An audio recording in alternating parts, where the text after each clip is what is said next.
ఇంక అంత పాలకూర చేశాను కదా! అంతా మధ్యాహ్నానికి అయిపోయింది. పొద్దున అందరం రోటీస్‌లో తిన్నాము.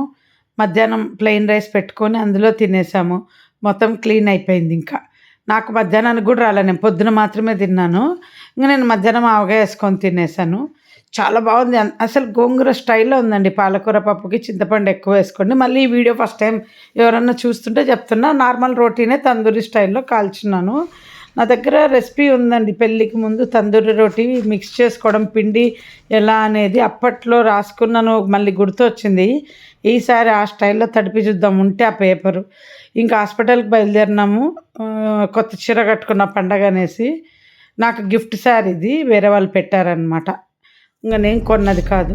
సో, టెన్షన్‌తో పోయినానండి. మళ్ళీ ఏం చెప్తది ఈరోజు లాస్ట్ రోజు ఐదో ఇంజెక్షను.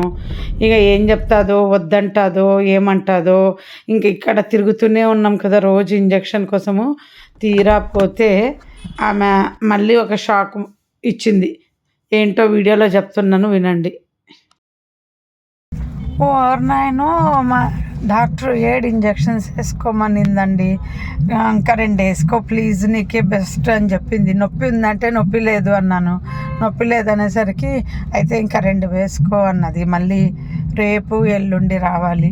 జీవితంలో నాకు ఎన్ని జబ్బులంటే అన్ని జబ్బులు ఇంతటితో అయిపోతాదో లేదో తెలీదు. Oh my God! ఇంగ పొడిచిన చోటే పొడుచుతా ఉంటే ఇంగ నొప్పి అలవాటయిపోయిందనమాట. నొప్పి లేదని అనకేమంటాను.